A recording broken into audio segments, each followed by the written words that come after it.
Greetings, loved ones. Before we start, I want to celebrate. This is our 200th episode of Freedom from Violence. It's exciting to be here today and to continue bringing these messages to you that could help save your life or save the life of a loved one. Today we're going to talk about making sense of trauma and getting help. Help us get these messages out. Please subscribe to our channel. Follow us on Facebook, Instagram, and Twitter. Hit the like button and the notification bell, and please share these messages with others. You could save a life. In general, trauma can be defined as a psychological, emotional response to an event or an experience that is deeply distressing or disturbing. When loosely applied, this trauma definition can refer to something upsetting such as being involved in a car accident, having an illness or injury, losing a loved one, or going through a divorce. However, it can also encompass the far extreme and include experiences that are severely damaging, such as rape or torture. So let's talk about making sense of the traumatic event.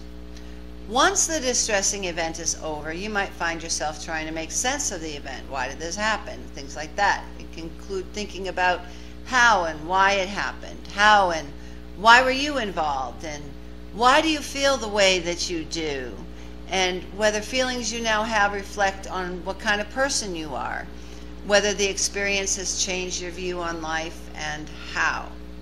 So helping resolve traumatic reactions to trauma is really important. There are several strategies that can be put in place to help a person resolve traumatic reactions. Some common, well-identified examples include recognizing that you have been through a distressing or frightening experience and that you will have a reaction to it. Accepting that you will not feel your normal self for a period of time, but that too will eventually pass. And remind yourself daily that you are managing. Try not to get angry or frustrated with yourself if you are not able to do things as well or efficiently as normal. And don't overuse alcohol or drugs to help you cope. Avoid making major decisions or big life changes until you feel better. And gradually confront what has happened. Don't try to block it out.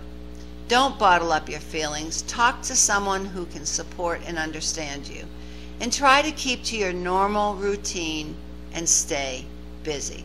Don't go out of your way to avoid certain places or activities. Don't let the trauma confine your life, but take your time to get back to normal. And when you feel exhausted, make sure you set aside time to rest.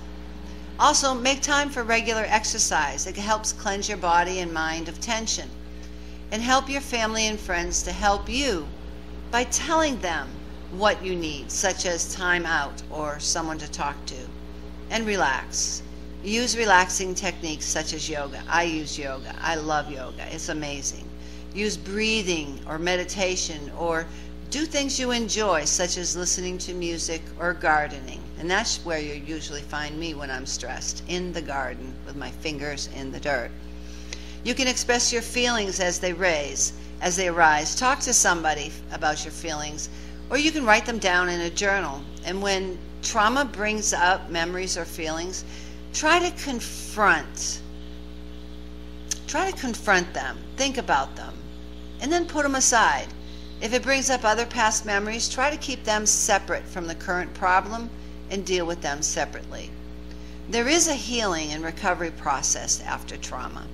Any event that places a person's own life or the lives of others at risk results in the human body going into a state of heightened arousal. This is normal. It's like emergency mode that involves a series of internal alarms being turned on. And this emergency mode gives people the capacity to access a lot of energy in a short period of time to maximize the chance of survival. Most people only stay in emergency mode for a short period of time or until the immediate threat has passed. However, being in emergency mode uses up vital energy and vital supplies, and this is why people often feel quite tired afterwards. The normal healing and recovery process involves the body coming down out of a state of heightened arousal. In other words, the internal alarms turn off, the high levels of energy subside, and the body resets itself to a normal state of balance and equilibrium. And typically, this should occur within approximately 1 month of the event. You should seek help from a health professional after a traumatic event. It's important because traumatic stress can cause very strong reactions in some people and may become chronic and ongoing. So you should seek professional help if you are unable to handle the intense feelings of physical sensations, if you don't have normal feelings but continue to feel numb and empty, if you feel that you are not beginning to return to normal after 3 or 4 weeks, if you continue to have physical stress symptoms, if you continue to have a disturbed sleep pattern or nightmares, and if you deliberately try to avoid anything that reminds you of the traumatic experience, and if you have no one you can share your feelings with. It's important that if you find relationships with family and friends are suffering, you get help, or if you're becoming accident prone and using more alcohol and drugs, or you can't return to work, or you can't manage your responsibilities. Especially seek help if you keep reliving that traumatic event in your mind, and if you feel very much on edge and can be easily startled. Post-traumatic stress disorder can happen after a trauma. After a distressing event, some people find their reactions are serious and they don't gradually subside after a month. Severe, prolonged reactions can be disabling and can affect a person's relationships with family and friends as well as their capacity to work. Such reactions might indicate post-traumatic stress disorder, and in this condition, the impact of the event continues to cause high levels of stress. If you think you might be experiencing PTSD, please seek help from a health professional. So where can you go to get help? You can go to your GP, to your doctor. You can go to a local community health center. You can go find a counselor or a psychologist.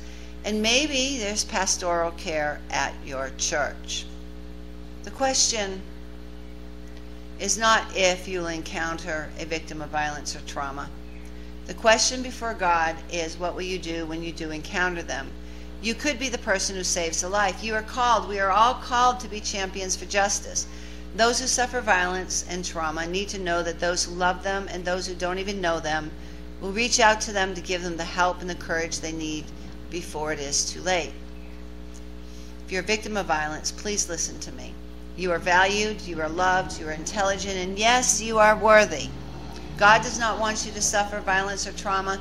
He wants you to live free from violence and trauma in health and peace and tranquility. And I want you to know there is a way out. It's not your fault. Abuse is not love. You are not alone. And if you're a victim of violence, reach out to someone today. If you find yourself in a dangerous situation, call 911 for help. If you know of somebody suffering trauma, get them the help they need. And if you know of somebody suffering abuse, report it to the authorities. In our next episode, we're going to ask the question, can you recover from trauma? Until then, God bless you.